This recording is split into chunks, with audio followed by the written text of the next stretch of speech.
I call this Town of Adams Board of Selectmen meeting to order Wednesday, March 19th, 2025.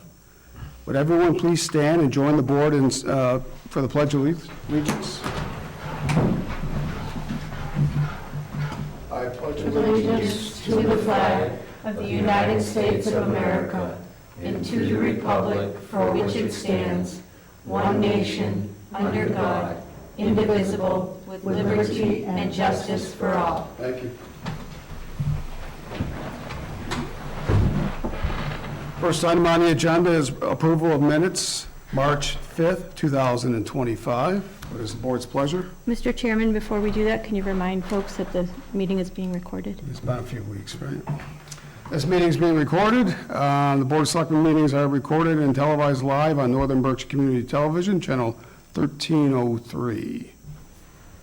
Okay. Thank you.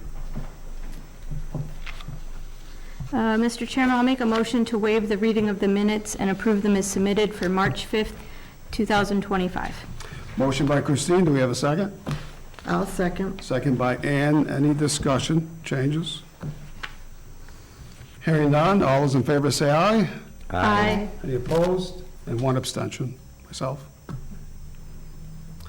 Okay, next is public comment. I just want to make an announcement that at 6:10, we do have a public hearing, and we will go directly into that public hearing at 6:10.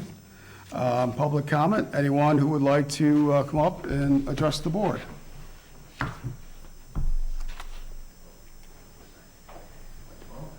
Sure. State your name. Dave Rhodes, Precinct 5, 37 Forest Park. I saw you were looking for volunteers for the advisory board, the opioid settlement deal, and so I believe I emailed you earlier today and said I would put my name forward for that. That's all. Okay, great. Thank you, David. The next meeting, we'll have your name on the agenda. Thank you very much. Anyone else? All right, seeing none, we'll move on to new business. The first item, we're going to skip that one. We'll have to go to B, which I think is, well, we can start, I guess. Well, let's go to C. Is the board okay with going with C? Trying this 6:10 public hearing is messing with the agenda, but let's go with new business C. We have appoint Ann Bartlett as the Selectmen's liaison to the Council on Aging. What is the board's pleasure? I'll make a motion to appoint Ann Bartlett as our liaison to the Council on Aging. Motion by Joe. Do we have a second? I'll second. Second by Christine. Any discussion? Is there any term as far as when the start date will be and where the ending will be? Yeah, the start date will be this evening, and every year after the election, we'll have a meeting, usually the second meeting in May, to go over liaison, subcommittees, and things like that. Okay, thank you. Yep. Any further discussion? Hearing none, all those in favor say aye. Aye. Opposed, none. Unanimous decision. Okay, going into announcements, under A, Household Hazardous Waste Collection, which will be Saturday, April 26, 2025, 9 o'clock to 12:30, at the Adams DPW Garage, which is located at 92 North Summer Street, Adams. Pre-registration is required beginning April 1st. You have anything on that, Ken, to add? No. Okay. Make sure you pre-register. I believe it's, just go to the Northern Berkshire website. Next, the 2025 disposal event schedule. Anything to add on that, Ken? I don't want to put nothing upstairs. There it is. Okay, that's all part of your packets. Any questions? Okay. I would just comment through the chair that there is a copy of the disposal events flyer in Town Hall. They're rack cards, so they're really easy to read, with all the information for Northern Berkshire Solid Waste Management District, contact information, phone number, and email address for the registration for the hazardous waste, but if you have any questions about the bulky waste, the paper shredding, electronics, and so forth. Thank you.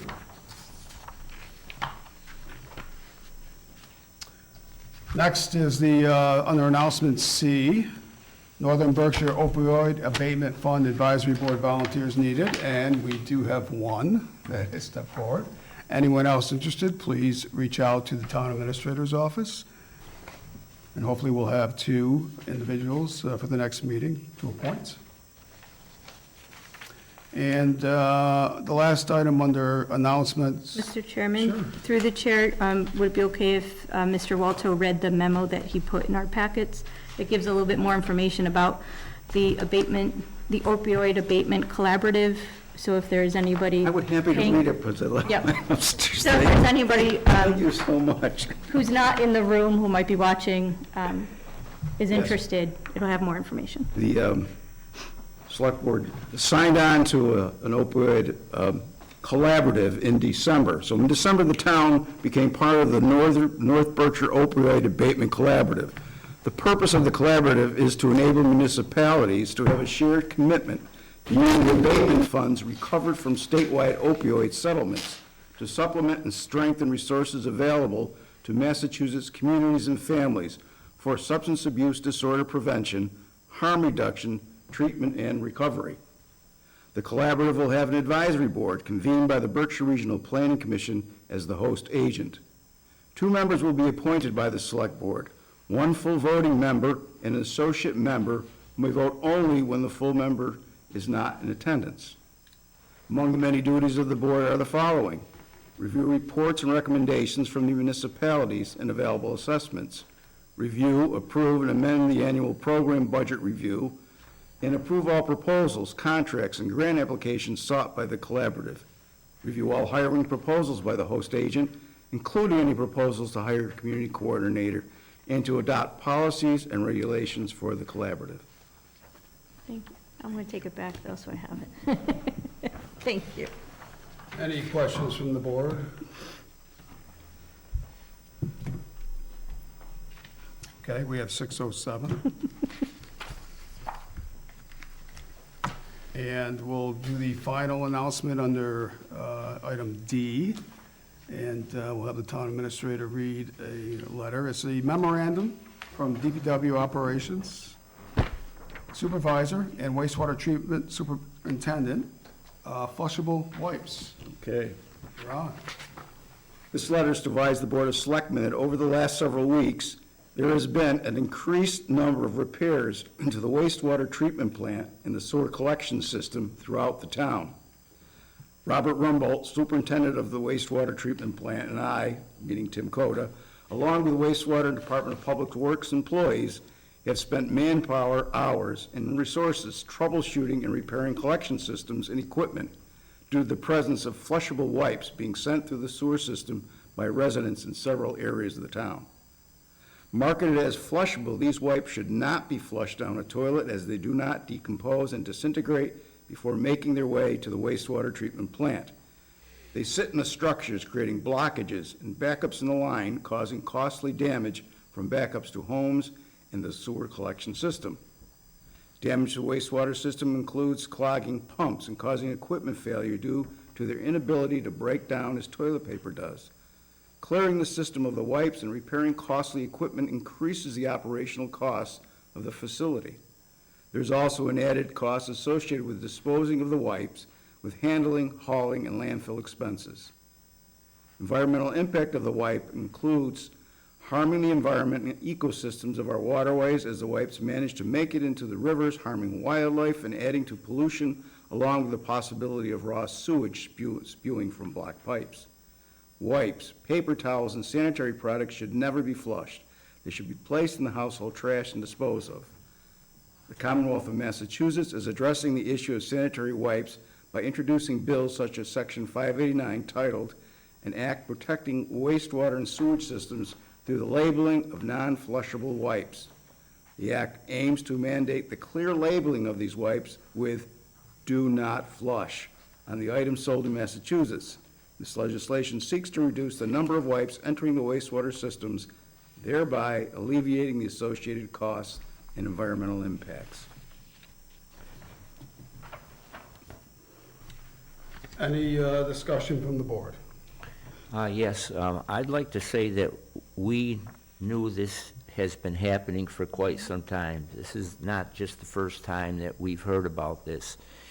And I think we should continue making this type of announcement more regularly so that people hear us and really let them know that this is causing a big problem in this community and in other communities, because as is mentioned by Mr. Walto, that these don't disintegrate, they're not shredded easy, and it's something that I'm glad I wasn't aware of the Commonwealth addressing this maybe through a bill, but I think it's long overdue, and I think also it's kind of like false advertising by the distributors saying that it is flushable, when I think deep down inside they know it isn't, but it's a selling point. So I think that we should continue to make this known to the people of Adams that, you know, what they're doing is harmful. Thank you. Anyone else?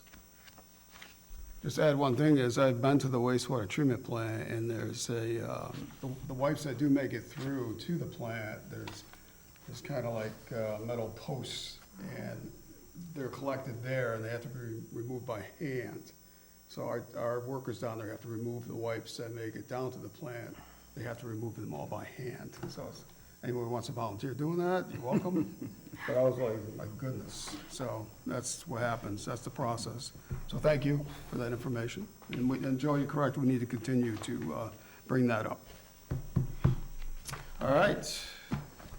It is now 6:11. Public hearing for the change of license manager from Pierre K. Carra, hopefully I said that correctly, to Anne Marie Racine for Tri Petroleum Incorporated, 160 Holland Ave, Adams, Mass. Mr. Chairman, I'll make a motion to go into the public hearing for a license manager change for Tri Petroleum located at 160 Howland Ave in Adams. Motion by Christine, do we have a second? I'll second. Second by Ann, any discussion? Hearing none, all those in favor say aye. Aye. Opposed, none, unanimous. Ken did receive a letter in regards to this subject. This is from Ken himself, or no, Read to the board. All right, did you want to read this, or do you want, I'll be glad to if you like, Mr. Chairman. there you go. This is a letter from me as interim town administrator to the Board of Selectmen. The Board of Selectmen, acting as the local licensing authority, has received a retail alcoholic beverages control commission application for a change of manager for the above referenced entity. Executive Assistant Brianna Hantman submitted same to Town Council for review. Town Council Jeffrey T. Blake replied that everything looks in order. The board will need to hold a hearing and accept the application. I note that the proposed new manager, Anne Marie Racine, has successfully completed off-premises alcohol cellar training. Okay, do we have representatives from the Tri Petroleum, I believe, company? Come up to the mic, please. Okay, please state your names for the record. I'm Pierre Kera. Anne Marie Racine. Okay. Is there anything you'd like to explain to the board prior to discussion? You want me or her? Okay, I'm Pierre Kera, and I'm planning on, basically, the requirement from the state, it's you gotta put like between 30 to 40 hours to be the manager for a beer and wine license. And for that reason, I'm not here. I used to be here more often, but now, based on my job, I moved down to the east part of the state. So, and I chose Anne Marie because she's more reliable, responsible, and she agreed on to move the management position to her for the beer wine license, as well as the store wise. And I believe Anne Marie, she can speak for herself, and she did some training as well. Yeah, I completed the tips training, and like you said, I'm at the store at least 40 hours. and I've taken over the management position, and, yeah, I feel completely comfortable and competent to do the job. Okay, thank you. Questions from the board, the discussion? You have other people that work selling the alcohol and the beer and wine? Yes, Are they, excuse me, are they also trained and have the certificate? correct.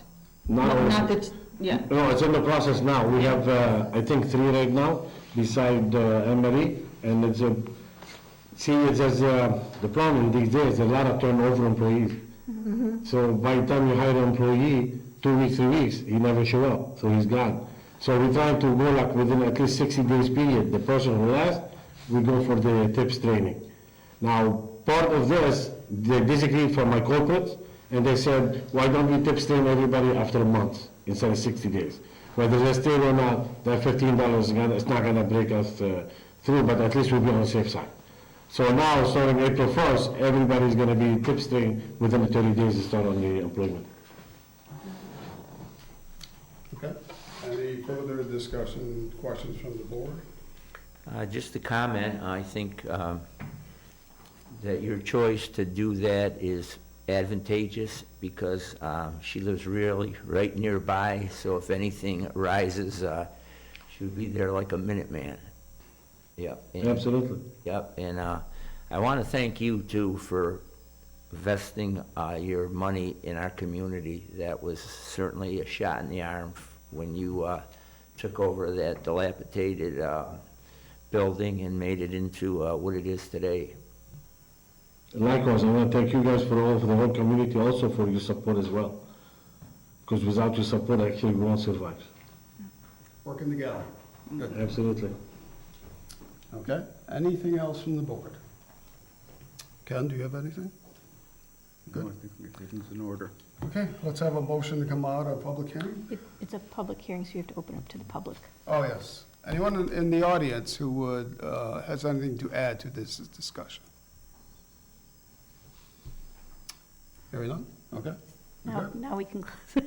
All right, no, go ahead. I'll make a motion to close the public hearing for the license manager change for Tri-Petroleum Inc., 160 Howland Ave. Motion from Christine, do we have a second? I'll second. Second by Ann. Any further discussion? Hearing none, all those in favor say aye. Aye. Opposed, none. We are now out of public hearing, and now the board can deliberate on what's in front of us for a decision. Mr. Chairman, I'll make a motion to approve the change of license manager from Pierre Carres to, oh my gosh, now I'm stumbling on your name, Pierre, I'm sorry, to Anne Marie Racine for Tri-Petroleum Inc., 160 Holland Ave in Adams. Motion by Christine, do we have a second? I'll second. Second by Ann. Any further discussion? Hearing none, all those in favor say aye. Aye. Opposed, none. Unanimous decision. Good luck. thank you. Thank you. All right, that brings us to new business. Item B, review of preliminary fiscal year 2026 reports. Ashley, could you please come up? And Ken, you're going to support this? I'll be here for Ashley Sacco, Finance Director. If you want to, I'll just be here to answer any questions. I am going to begin by complimenting Ashley. She's been away 3 days of intensive training at the Auditors and Accountants School at UMass, and I told her she could have the night off, but she insisted to come here, be before you to answer any questions you might have that I can't answer. You should all have a summary page. It's Town of Adams Summary Budget. Remember, this is just meant to be a high-level introduction to the budget this year. This is very preliminary, but this will be developed into those budget books, which you will get next Tuesday. So if you have that summary sheet, it's one-page sheet, you'll see it begins with appropriations, other local expenditures, estimated receipts, property taxation, and so forth. If this were a business, we would look at revenues first and then expenditures, and we'd have some kind of net income. But because we're government, we look at our appropriations first, and then after that, we look at our local receipts. How many receipts do we have? And then we figure out what kind of taxes we have to raise. But I think the general impression I want to leave you with tonight is we are in very good shape. Again, I want to compliment Ashley for the hard work. We're on a really expedited time frame this year. We didn't get going, we were about a month late in starting. And she spent a lot of time before going off to school combing the budget, because it looked like our deficit, or for the amount of money we're over the levy limit to make our budget, was going to be a heck of a lot higher. And she combed the budget very carefully to see where we can make some appropriations. Likewise, all the department heads cooperated on the expense side of the budgets, seeing to it that they either held things level, reduced it if they could, and there's some budgets we just couldn't avoid additional expenditures. So I'll run through these, again, very generally. Personal services, at the top of appropriations, is $8.1 million. And of course, personal services is salaries, and then everything related to the salaries, the unemployment compensation, the insurance, the Medicare expenditures, and so forth, assessments. Then we have the town operating budget. That's both the town and the sewer system, which, as you know, is now set up in an enterprise fund, so it appears separately. And that's just over $3 million. The Hoosick Valley Regional School District is just under $6 million, a bit of a decline from last year. And the Northern Berkshire Vocational Regional School District is just over $1 million. It's just up slightly from last year. You can see that there. The Capital Reserve Fund is just under $1 million at $956,000, and you can see the comparative figures from the prior year. And we have not yet established an equipment, a capital budget from free cash, so that's blank right now. And we have a continuing court judgment of just $16,000, making the total expenditures very close to last year, just under $20 million in 19.3. Now, the offset and the overlay accounts, those are other local expenditures. For instance, the library grant. And most of that, by the way, is the overlay, which we put in the assessor's accounts so they can issue abatements and rebates. And that's just at $19 million. Now let's look at our estimated receipts. Up from last year, state aid is up from $3.1 million to $3.2 million, the local receipts. And that's primarily for motor vehicle excises. That's the biggest, largest sort of receipts, and that's at $1.5 million, up again. Other local funds are at $70,000. Again, the free cash capital expenditures, which is an offset from the above, is zero at the present time. And what we have in this proposal is keeping the free cash to offset the tax rate at $250,000, making our total expenditures at just under $5.1 million. And the next line item you'll see is the property taxation. What is our total allowable levy? And with a Proposition 2.5 increase and expected new growth, that rises from $14.7 million, that rises to $14.456 million. So our total receipts and taxes are just under, again, $20 million at 19. And what that leaves us with is a deficit, or we're over our levy limit by $25,000. Now, before I talk about the second piece, that's got, of course, has to be solved in some way, cured in some way, and there's several ways to do it. One is to add more free cash. Our free cash hasn't been certified yet, but I expect there'll be enough free cash to do it. One of the things you have to be careful about is using too much free cash, because the next fiscal year you rely on free cash. So in preparing this budget this year, as I said, Ashley combed through all our expenditure accounts very carefully. We reduced them wherever we could. So that means next year we may not have as much free cash, because when your expenditures are a little bit under what you've budgeted, the difference falls into what they call free cash. It's unexpended. And when you draw it down really tight, it means in the following fiscal year, you're going to have less. Similarly with the revenues, we looked at what we could increase there, because we were trying to keep that, what is now a $25,000 deficit, or being over our levy limit, to the smallest amount possible. And again, I'll go back to how do you cure this deficit? Well, you add more free cash. We have a very healthy stabilization account at over $1 million, and certainly that's what you use a stabilization account for. You can go back and comb through the budgets again and cut $25,000 out for somewhere.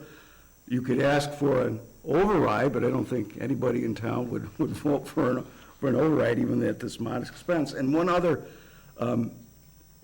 ace we have up our sleeve is that there are monies that have come in from utilities for conservation in the wastewater treatment plant, and that's approximately $52,000.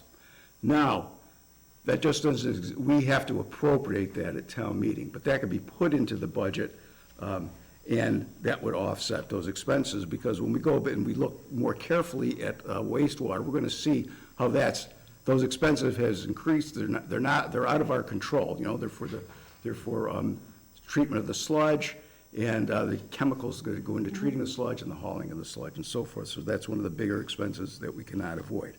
Well, what's the bottom line in all this, and what people really want to hear about? How much is my tax bill going to go up? And we think it's really, now again, the $25,000 is not going to be raised via appropriation, so these numbers aren't going to change, and they're probably pretty close to actual. So we think the tax rate is going to go up by 5% from 1701 to 1788, and the average single-family tax bill will go up from just over $4,000 to $4,200. I think it's $208 exactly, a change of 5%. And you'll remember with personal services budgets, of course, have gone up because there's a 2% COLA, cost of living increase in these salary figures, as well as people's step increase. And there is 60, remember that, we went over that 16% increase in our health insurance costs. For both current employees and retirees. And retirees. So, with that, rather than belaboring it a little more, I'll ask you if you have any questions that Ashley and I could answer for you.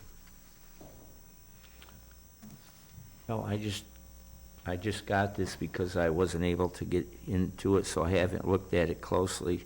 But one question I have is, with the cost of our health insurance going up, what did you see? I remember somebody saying, maybe it was you, $60,000 or something that would, how much more will that add on, or from what it was previously? What are we at now, 70-30 or 75-25? 70/30. 70-30? For the breakdown for how much the town pays to the employee, yes, 70/30. I don't have the number off the top of my head. When the last meeting, I mean, I'm only going based off what we're budgeted for. That doesn't mean there's open positions that we budget for a family because we have to, because if we do bring someone on, we have to be budgeted properly. So if they only take a single plan, we'll see savings there, but I have to budget every open position with a family plan, so that will raise the cost, because obviously a family plan is more expensive than a single. But the number, I can get you the number, I just don't have the number exactly, because I went right through, like Ken said, I went through with a fine tooth comb trying to see wherever I could save, and picking out if somebody here doesn't have health insurance, then obviously I don't have to budget for it, but we just have to be really careful to make sure that we don't put the town in any type of deficit there. But I can get that number for you. Yeah, because I think it's of interest, at least to me, what other communities are going to do. Should there be a look at changing it so that the town employees pay a little bit more? I mean, they received a hefty cost of living raise in the last year, and health insurance is such a key to anybody who comes down with any type of illness. It's just extraordinary how much it costs if you're hospitalized or you go through a procedure. And, it's good to be fair to, our town employees, but it's also fair to, other people.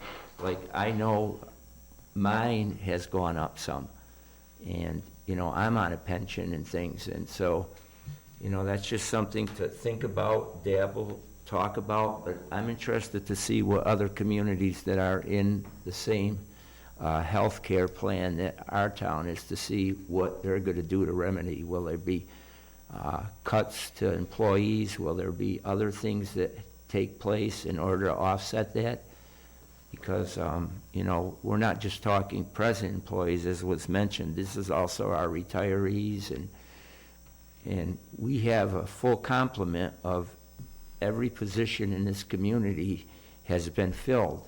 So as time goes down, and if people stay the length of time where they're in need of pension, get a pension, you know, I won't be around to see it, but I can foresee our pensions being so much, and we haven't put much money in ARPA, not ARPA. Yeah, OPEB, OPEB. Yeah, OPEB. And we were told to do that, and we just haven't. And it's gonna come back to bite us. And I won't be around, but, you know, I mean, and I feel that some of our salaries in this community are high, and I'm not a believer that if you don't offer, you know, a good price for an employee to come in, a salary that, you know, you're not gonna find anybody. I'm still not a believer of that.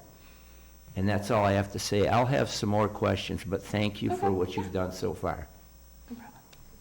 Anyone else have questions so far?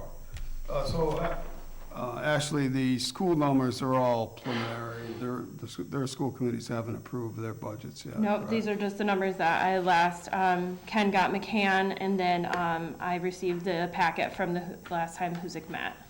Okay.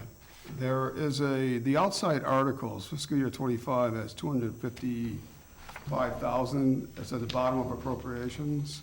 And for this fiscal year, there's zero. Just curious, what was? I just haven't gotten that far. That's what I'll be working on the next couple days Okay. to get the last of those numbers. I'm hoping to get a free cash certification as soon as she was requesting information while I was at school, so I was trying to work with her so we can get that number. My review of last year's budget, I think, indicated those are mainly capital expenditures. The outside Most items. of them, yes. So that's money you take from existing funds and apply to, so some was raised and appropriate. Yeah. All right. Okay. My last question to Ashley is, have you been getting assistance What do you? from, like Mary Beverly or anything? Yes, she comes in one day a week, gives me about probably 6 hours a day, and if she's able to give me another day, she does come in, just kind of help me guide through the systems. A lot of the systems, unless you've worked in the position, you don't see them. You don't have access to them unless you are in the position. So to learn it, it's not easy. So to have her come in, it's been really great because she understands them because she worked here for so long. So she's given me so much knowledge that I'm very grateful to be able to bring to Adams to do my job. Okay, All right, Ken? Just a couple of other comments I think you'd be glad to hear. I mean, for a town without robust growth, you have a AA- bond rating. That's excellent. That is really excellent. Shows you how conservatively you've managed this town. You don't have a lot of debt. And the other thing is, I looked at the string of 32 communities in Berkshire County, and Adams, it's the average, that's how you measure it, is the average single, not the rate, but the average single-family tax bill. Dalton's up there. Adams is in the bottom third. And in fact, it's the lowest of the similar towns in Berkshire County. That would be guess who's first in Berkshire County? Williamstown. So it's Williamstown, Lenox, Lee, Dalton, Great Barrington, all similar-sized towns. And Adams has the lowest average single-family tax bill. Did you have any other sheets to go over? Are you good? If anybody has any questions, I have some sheets, but we've pretty much covered everything. All right, so we do have the budget workshop schedule for the Board of Selectmen. This year's process will be done a bit differently, the way that it was done years ago, that the Board of Selectmen will review the town administrator's budget and then make and vote on that budget, and then that budget will be passed off to the Finance Committee. So we're going back to the old process, way of doing things. The first budget workshop will be Tuesday, March 25th. And that's where we get, well, that's when we get the budget books, right? Yes. But the first meeting is Tuesday, April 1st. Yes. All right, so Tuesday, April 1st will be the first workshop, and we will go through every section of the budget, the Board of Selectmen. Okay, so Tuesday, April 1st, and the time will be 6 o'clock, I assume, right? Tuesday, April 1st, 6 o'clock is the first budget workshop. Okay, anything else, Ashley? I have one question. When was that decision made to go back to the old style? I heard nothing of it until right this minute. Yeah, we spent several years working together with the Finance Committee as holding meetings together, and it, over time, in my opinion, that individuals would not discuss or fight for what they, what they think, some of the issues because of the Board of Selectmen and the personalities being there. I just believe that the Board of Selectmen should review the town administrator's budget and make a decision on that budget, and then we own it, the Board of Selectmen. And then it goes off to the Finance Committee, who does a deep down review of that budget, and they make their recommendations for town meeting. And then the budget eventually goes to town meeting. The Finance Committee, for each article, identifies their votes on their recommendation, and then we have a discussion. To me, that's the way to go. The Finance Committee is now smaller. It was 15 members, and now it's down to about 9, I think. And they need to have their own identity. They cannot be a part of the Board of Selectmen's meetings without, I think they have to have their own identity the way they used to be. They have their own chair, their vice chair, their own group, and they can review the budget, and the chair and the town administrator and the town accountant will be there to answer all the questions that they have. So the Finance Committee needs to have their own identification, and I felt that was lost when they were mixed in with us. So that's the reasoning to go back to this, the old way, which was done for many, many years, and we were part of those years, and I think it's gonna work much better that way. Well, I would just want to close by saying, I think out of courtesy, I, as a selectman, should have had that been told to me prior to a meeting. It just reinforces my case that just a few people on this board are dictating how and when we do things. Okay. Anything else? Mr. Chairman, I don't have that document that you're reading from that you gave us a couple meetings ago that have the list of the Selectmen meetings and the Finance Committee meetings. Can you read off all of the meeting dates for the Board of Selectmen? I made copies, but I forgot to bring them down. So, not one of my finer Okay. days. I'm sorry. So we did have copies ready for you. Okay. And this has been taught, I missed a few meetings, but this has been discussed, I'm not sure which meeting, preliminary discussions, but you want me to go through these? Yeah, just, I know that there was a preliminary dates that were presented to us. We provided feedback as to our availability, and I just wanted to know what the dates are that have been finalized. Understood. Okay, so again, Tuesday, March 25th, the budget books will be presented to the Board of Selectmen.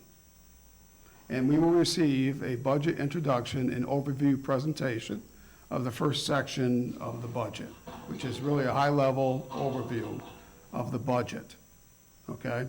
That happens Tuesday, March 25th, 6 o'clock. Tuesday, April 1st, Group 1 will be General Government, Executive, Finance and Technology. Thursday, April 3rd, will be Group 2, Public Services, and the 2 schools.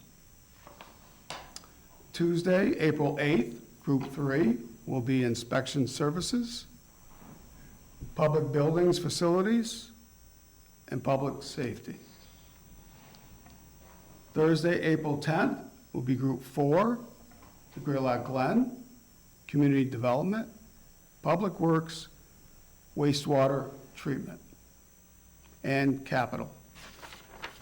The final meeting, which the board will vote, will be Thursday, April 17th, 6 o'clock. As soon as we vote to approve, the Finance Committee will take over there. Again, we have these up in Ken's office, and we will get these to you this evening, so you can add these to your calendars. Yes. One thing I should point out, Joe, by way of explanation of your question, I guess we didn't call it out specifically enough, because when John and I were discussing how to set these up, if you look in the third column, it has Finance Committee meetings, TBD, so it's set out separately from the Board of Selectmen. And, perhaps it's my error not showing it more clearly on the chart that I gave you, the two charts. Yes. Okay, thank you. We good? All right, we'll see you on the 19th. Here we go. Yes. I think this is mine.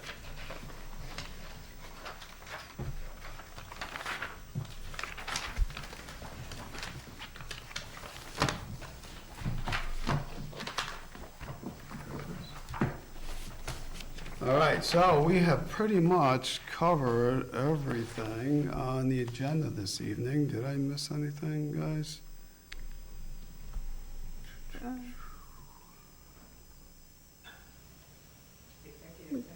Yep, thank you. I think everything else has been covered. We jumped ahead, but we did get everything in. Next, number 8 is executive session. Pursuant to General Laws, Chapter 30A, Section 21A3, to discuss strategy with respect to pending litigation where an open meeting may have a detrimental effect on the litigating position of this public body, and the chair so declares with respect to the Town of Adams vs. Levesque, et al. The board will discuss and deliberate as to litigation strategy and not return to open session. We have a motion to go into executive session. I will make a motion to go into executive session for reason number 3, to discuss strategy with respect to pending litigation, where an open meeting may have a detrimental effect on the litigating position of the public body, and as the chair has declared, with respect to the Town of Adams versus Levesque, et cetera, case, and the board will not return to open session. Motion by Christine, do we have a second? I'll second. Second by Ann, this is a roll call vote. Joe? Yes? Ann? Yes. Christine? Yes. John? Yes. We'll take a 5-minute break for everyone to exit.